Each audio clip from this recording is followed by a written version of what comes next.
Welcome. I'm Sebastian Mahfood, and you're listening to WCAT Radio, the on-air wing of En Route Books and Media, bringing you the dulcet sounds of Catholic wisdom. Hello, and welcome back to The Catholic Mama. I'm your host, Christine Mooney-Flynn, and thanks for joining me on this episode. It feels like I've been, mentally, emotionally away from anything besides taking care of my family and myself over the past couple of months. But it feels like finally coming out of the doldrums of morning sickness and the flu, and a number of other things. But it's been a trying few months here in the Mooney-Flynn or Flynn household. But I'm starting to feel normal again, which is nice. This is my fourth child that I'm pregnant with right now. And the morning sickness I am experiencing with number 4 is worse than numbers 2 and 3, but more similar than the first one. So having 3 small children, numbers 2 and 3, but more similar than the first one. So having 3 small children and morning sickness has been a bit of a challenge. I was just in confession yesterday saying, I tried to offer all this up over the last couple months, but it's hard.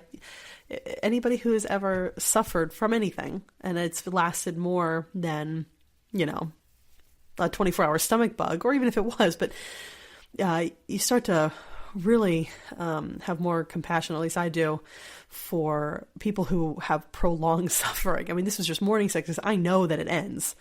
But people who have, suffering that they don't know when it will end, my goodness, I have so much more respect and compassion for the suffering after spending just 2 months with, what felt like a prolonged stomach family, 2 weeks. And we didn't get off the couch for a long time, and I watched a lot of Paw Patrol, and I started noticing things that were annoying, that started annoying me. Like all the humans in Paw Patrol, if you have ever seen the show, they only have 4 fingers. Why? Why do they do that? I don't know. But it took me about until day 6 of being on the couch with all of my children and feeling awful before I realized that. So my powers of observation were a little weakened at the moment. And then right before we all got the flu, we decided to sell our house. And I promised the realtors, yes, I'm going to have the house cleared out, looking good next weekend. So I had a week and a half, and we all got the flu. And I managed to do that somehow. And now I've completely stalled on packing everything up since then. But our house sold in 4 days, which was a bit quicker than we anticipated. And we have to move out of our house in less than 2 weeks. I'm going to start off this podcast with a prayer request. Prayers for discerning and trying to figure out our next step in our family's journey. I'll take them. God could take all the prayers. But that said, this is not all I'm talking about today. Although today I'm recording this on Palm Sunday. And today we hear in the Mass reading the Passion of our Lord.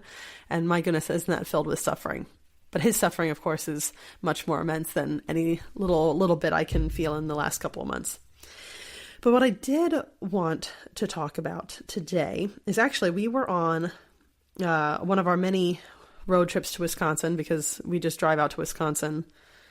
We're masochists, I guess, or sadists. I don't know. Which one is the one that you do things to yourself? Either way, we like to be in the car for 14 hours at a time with 3 small children and a St. Bernard and drive to Wisconsin. One of the legs, either they or back. We were listening to podcasts, and one was Trent Horn had a couple of female employees from, I think, Catholic Answers, and they were discussing and debating this open letter that a mother had sent in to the Notre Dame's student-run newspaper.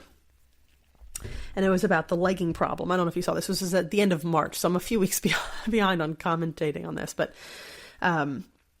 it's called the legging problem, and it's a Catholic mother of sons. Her name's Mary Ann. And she's writing this letter saying, I don't know how leggings became part of fashion. They are very unforgiving. And, I was hoping they would just go away, but they haven't. And now I see women wearing them to church. I was hoping they would just go away, but they haven't. And now I see women wearing them to church. And I find that really disrespectful. And this is a problem. This woman has sons. She's trying to teach them to not ogle women.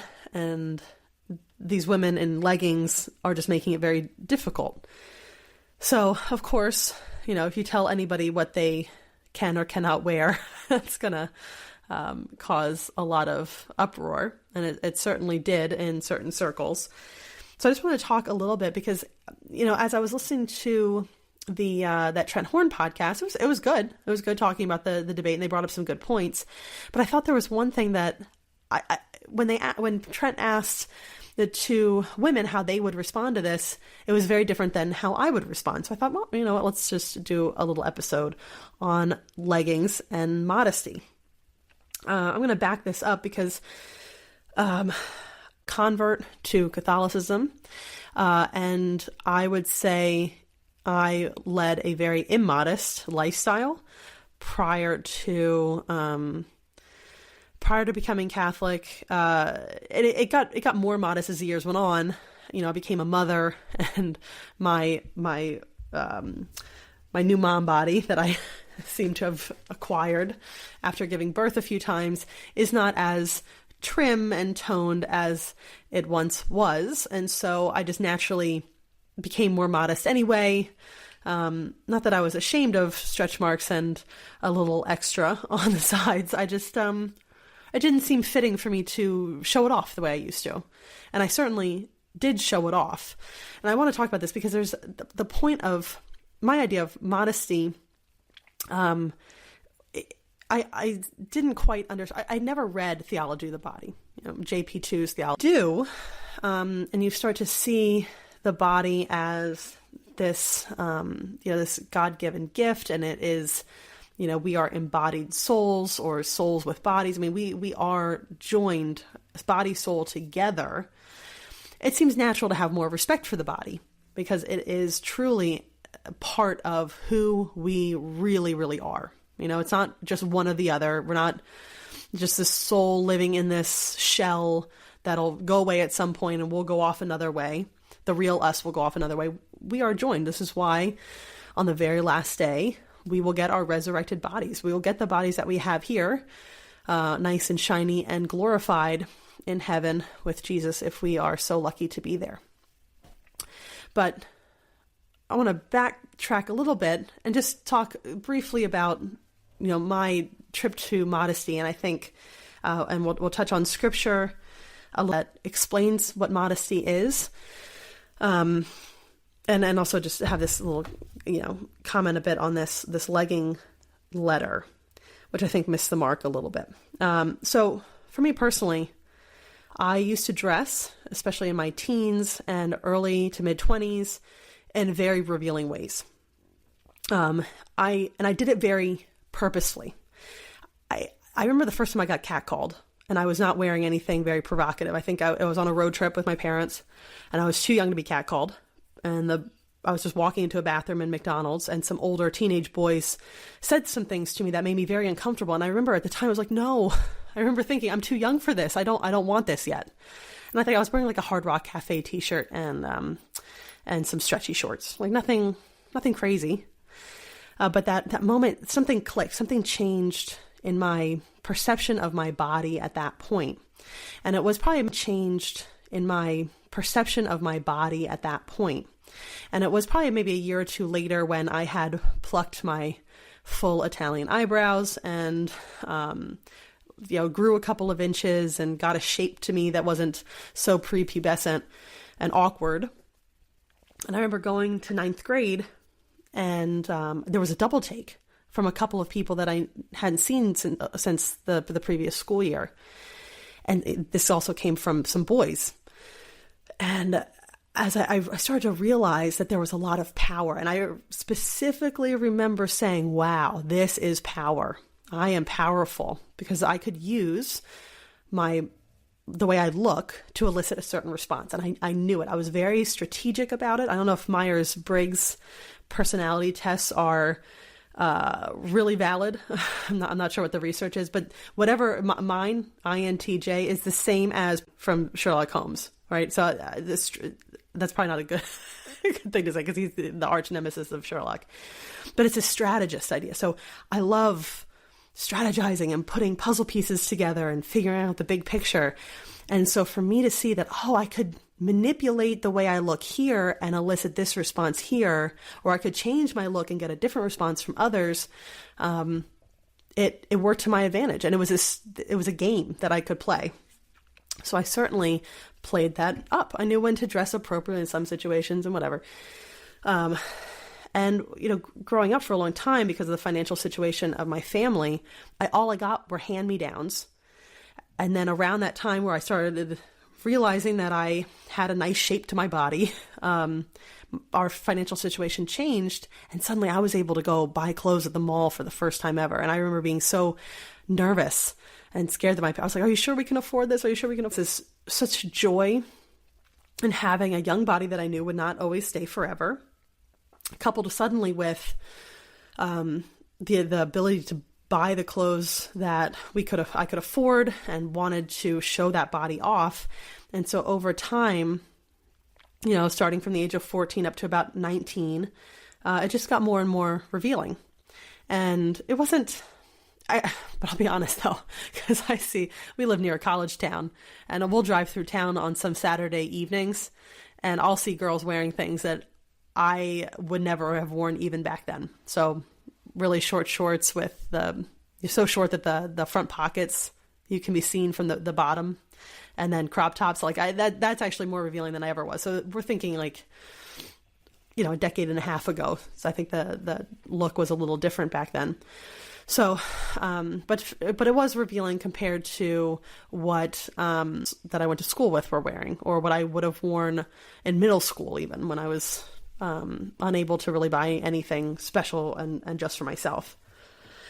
So, but I remember it came to a head, and my parents, my mom was always encouraging me to buy these nice clothes, and they weren't super revealing, but they started progressing towards that way. And I remember when I was 18, I was dating a guy, and I was going to meet his parents for the first time. And as I was leaving the house, I told my mom where I was going, and she said, "Whoa, don't you think that skirt's a little short to go meeting somebody's parents?" And this was the first time I had heard any criticism like this. And I went, "Excuse me?" Again, I can understand the backlash that comes from this legging letter, because I saw it anywhere from Women's Health to wherever else on the internet blog, the blogosphere, saying, "How dare you? This is a woman's right. You can't tell her how to dress her body." And that's the same visceral reaction I had. Tell her how to dress her body. And that's the same visceral reaction I had back when I was 18 years old. And my mom was like, "Whoa." Now, I'll tell you what, she was right. But there was no way that at 18 I was going to agree with her and change. And also, it was such an out of the blue for me, a comment to hear from my parents, because that never was said before. And so to suddenly jump into a conversation that nobody is having. So this mom, right, who you hear every once in a while, are leggings pants? I think that's been a debate here and there on the internet. Are leggings pants, or are they not? You hear that every once in a while. I think that was more of a debate when leggings first came onto the fashion scene, however many years ago, 10 years ago, I don't know. But this mom who wrote the legging problem letter to the Notre Dame into a conversation that nobody really wants to have, and nobody's expecting to have. And I'm sure, women are spending lots of money on leggings. Athleisure is a huge sub-industry in the fashion world. And feeling like they're being attacked. And I get that, because that's how I felt 18, walking out of the house in a incredibly short denim skirt. When my mom's saying that, because it came out of the blue. Suddenly we're having a conversation that we never had before. Nobody ever bothered to say anything about. And I think that goes to the point of, you can't just, throw a Molotov cocktail into a debate that nobody's having and expect everybody to say, oh, yes, thankfully she said that. It's like expecting modesty immediately out of somebody when you haven't had a talk about modesty ever. And so I think it's important to have the conversation. What is modesty? Why should we care about it? Of saying, like, are leggings pants? Are they too immodest? You can talk about that too, but I'm not sure that's where you lead. And especially when the mother in this letter, she mostly positions it, she positions it like, oh, hey, in Star Wars, Princess Leia, the only time she is dressed immodestly is when she is kidnapped and Jabba the Hutt forces her into this slave girl outfit. And then she clearly becomes a body and not Princess Leia. He dehumanizes her by this slave girl outfit. And everywhere else in the movie, though, she is dressed very modestly and appropriately. So I get that, but the problem that I have with the letter is that she mostly makes it seems to me, as I was reading it, here, this sums it up. I'm just a Catholic mother of 4 sons with a problem that only girls can solve, leggings. So she's asking women of leggings. So she's asking women to put aside leggings because of men. And I think that's really missing the point. That's not what modesty is here for. Women should not cover their bodies because men might look at them. In fact, I think you really have to go back again to the theology of the body and really see that the reason these parts of us should be respected is because, one, they were created by God, but also we're body and soul together. And actually, I want to read something from 1 Corinthians because I think it really has this nice, actually, anything. If you look to 1 Corinthians 12 to 12:26, it's all good. I'm not going to read all of it because that's long. But here, indeed, and those parts of the body, this is 12:23, and those parts of the body that we consider less honorable, we surround with greater honor. And those parts of the body that we consider less honorable, we surround with greater honor. And our less presentable parts are treated with greater propriety.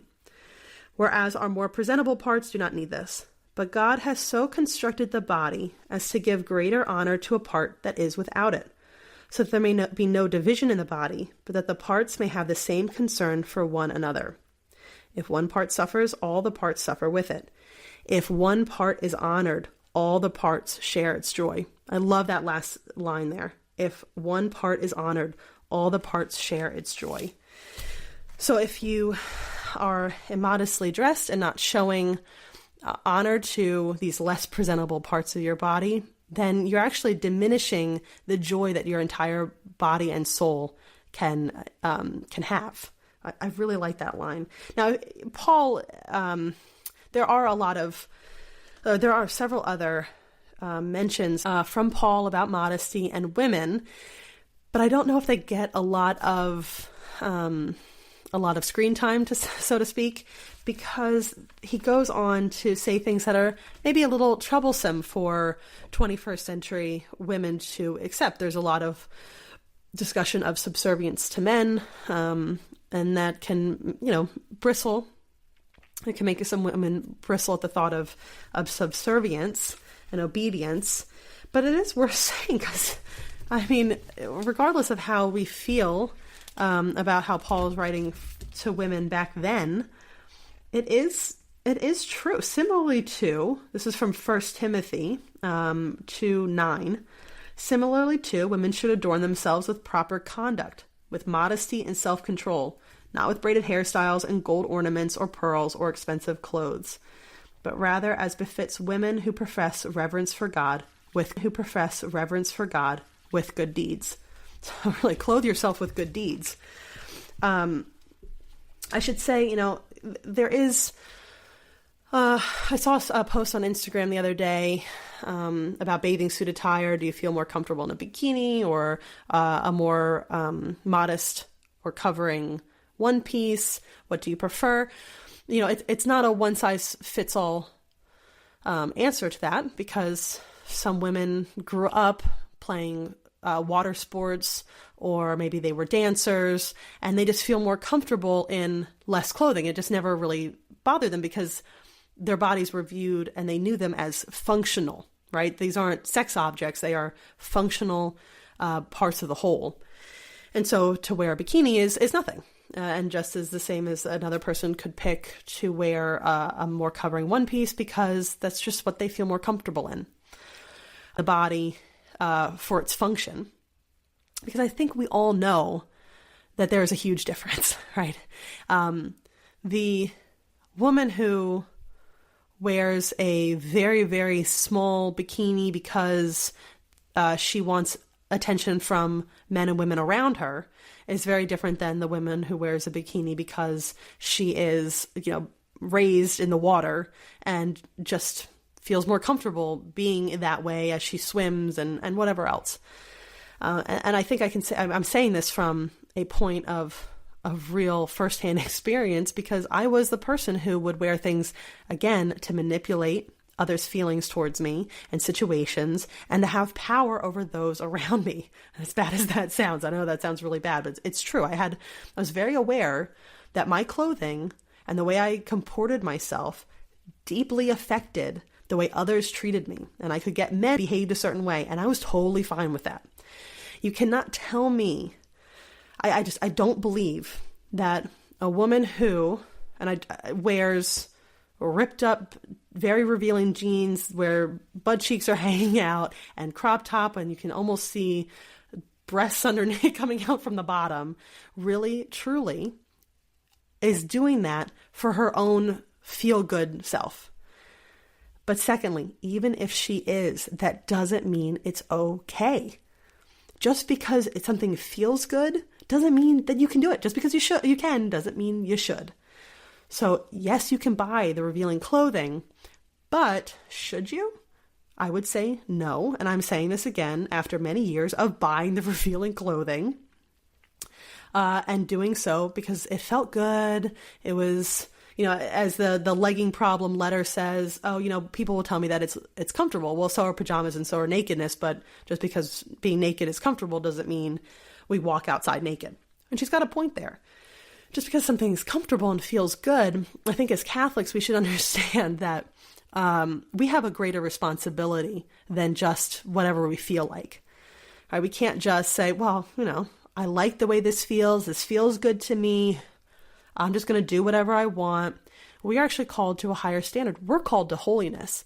And that means sometimes being less comfortable, whether that means in a situation or wearing certain clothing or doing something that takes us out of our comfort level and makes us help others that we wouldn't normally do or something, or say something as an act of mercy, to give a compassionate reprimand to somebody who's not dressed appropriately. I'm not sure how you would go about doing that, but giving a reprimand, a timely and appropriate reprimand, is an act of mercy, just so you know. I'm not sure if you would do that if you saw a girl wearing leggings in church, but just note that.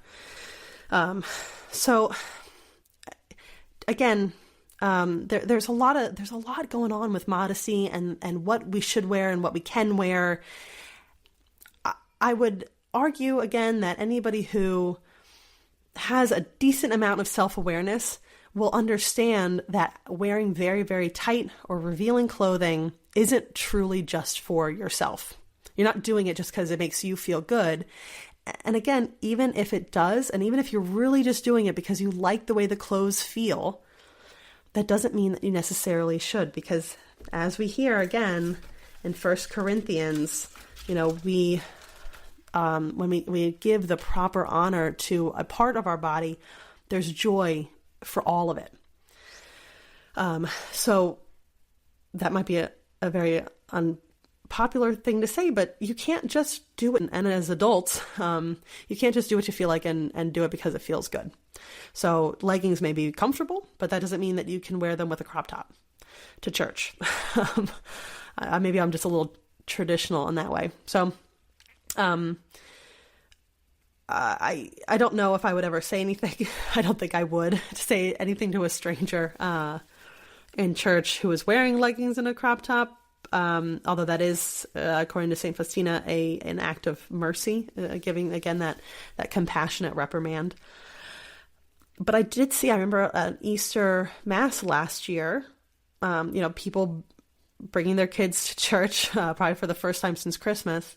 And it was a nice warm day out. And I was really, really surprised at the dress that people were coming into church in, very like I saw stilettos. I saw very, very short, dresses and very like I saw stilettos. I saw very, very short, dresses and rompers. I saw a crop top. And we go to a church that isn't super progressive. It's not super traditional. It's kind of a middle of the road. And it's just very, very unexpected. But if you don't ever have this conversation on what modesty is and how to develop it, starting out at what you should wear to church on Easter when you haven't been to church since Christmas maybe is not the time. But I would say I saw an illustration on Instagram a while back, and it was a drawing of a woman who was wearing, like Pretty Woman type clothes, super revealing, very sexualized clothing. She's walking along, and then the next part is she sees a Bible on the ground and picks it up, and she starts reading it. And then you see this progression over time of her as she's reading the Bible. She's wearing more and more modest clothing. There's not as much up super elaborately. She looks more simple, more elegant, more appropriate, more modest. So when I was listening to that Trent Horn podcast episode, bringing this back to the legging debate of when they were discussing this legging problem open letter to the Notre Dame newspaper, it made me think of that illustration. I think modesty is going to perhaps look it will look slightly different, what people feel comfortable in, how much do you actually have to cover? I can't answer that exact question. And truly, I'm only talking about, modern Western civilizations at this point. We're not talking about Aboriginals or anything like that. This is modern Western civilization. What is modest? And I guarantee if you walk along in any college town on a Saturday night, you're going to see a lot of immodesty. So my response, what I was thinking when I was listening to this Trent Horn podcast was the Catholic faith, you will naturally just become more Catholic. The more Catholic I've become, or the more modest you'll become. The more Catholic I've become, the more I've understood the Catholic faith, the theology of the body, the understanding that we are body, soul together, that both should be honored and celebrated, the more modest I have become in everything, from speech to clothing, to makeup use, the way I do my hair, which is, that's kind of a joke because I have 3 small children. Doing my hair is not really an option. I should say it could be an option. I just don't make the time to make it an option. But everything's become more modest. Just the way I carry myself, from, words, actions, looks, that has all become more modest. So I think back to that illustration I saw on Instagram of the woman who was completely immodest, but as she starts to read the Bible, and I would add, because I don't know if this was a Catholic illustration, and become more catechized in the Catholic faith, becoming more and more respectful of yourself and more modest. And that's really what modesty is. It's a respect for what God has made of you and yourself. So it's not so much about being modest and covering up, because a mother is afraid that her young boys will look at you inappropriately. And that's something they have to deal with. But it is a combination. We should be working together. Men and women, it's not really opposite sexes. It's more complementary sexes, right? We go together. So yes, men have their testosterone, their things that they got to deal with. Women can certainly help. But both sexes need to develop modesty. And they do that. You can do that by reading the Bible, by reading the Catechism of the Catholic Church. All these things will help you have a better understanding and appreciation of what modesty is and why we should have it, which truly is because God gave us a body and a soul together to both be honored, to be looked at as sacred, because this is sacred life that we all have and should be treating ourselves and appropriately, right? So I hope that makes sense. But I disagree with the legging problem letter, because it went after saying, hey, women, you have to dress better because my boys might look at you. I disagree with that. Now, I will have a caveat here. I do still wear leggings, mostly because they are comfortable. right? But mostly I actually wear sweatpants at home if I can, and then try to wear dresses in public. But I still have leggings. If I wear them, it is under a dress or a skirt or a tunic. So no revealing buttocks. This woman this woman who wrote the letter was so fearful of seeing in church. And mostly I still have leggings. I actually want to get rid of my leggings, but I have a really hard time spending money on myself. So I don't buy clothes for myself that often. And if I have to get rid of the leggings, that means I have to buy something else to replace it, because that is part of my wardrobe. So something else to replace it, because that is part of my wardrobe. So I'm working on it. But now that I'm pregnant, I'm probably going to wait until after this baby's born. I'm out of maternity clothes before I buy something to replace the leggings. But I should say that I still wear leggings, but I would say appropriately, with most of my legs covered when I'm wearing them. So be modest, and you can do that by reading the Catholic Catechism, by reading the Bible, by celebrating by reading Theology of the Body, JP2. If you've never read that, I highly recommend picking it up, and just understanding again that when you give honor to one part of the body, you give honor to all of it. And you can't just say, hey, this is my part. My breasts are just mine. Nobody else's. I can show those off. But no, you're really just revealing everything in that capacity. So if you are looking, and if you're looking to have a conversation about modesty with a teenage or a preteen, and you're not sure where to start, I probably wouldn't start where, maybe this legging mom did, or maybe my mom did at the age of 18, telling me my skirt was too short as I'm walking out the door, and I was feeling very autonomous myself at the time.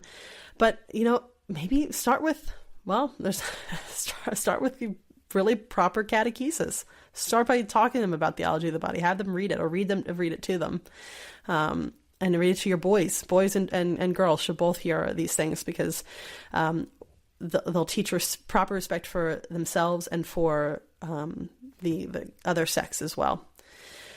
Good luck. This is a very hard topic, and nobody likes to be told what to dress, and nobody wants to be told in this day and age how they should look.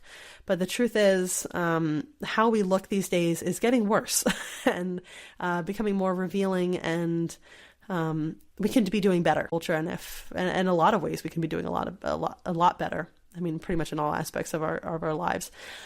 So the real answer to any of these questions, and the real answer to strategizing about how to get better, is through the Catholic Catechism, through the Bible, and through going to Mass regularly, and confession, and taking part in the sacraments as much as possible. That is what will help change the hearts and minds of men and women, boys and girls everywhere, to becoming more modest in our Western culture. So thank you so much for listening. It's been great to be back behind the mic with some pep in my step. So much better than the past couple of months. So again, thank you for listening. And I promise, I keep saying there will be a Catechism Friday. There will be a Catechism Friday this week. I promise that there will be. And I'm a little nervous as I promise that, but I'm going to make that promise, because I love doing them. And now that I feel better, though, thank you again so much for listening. And until next time. We hope you enjoyed the program and will join us back for another show on WCAT Radio. This is Sebastian Mahfood. Good day.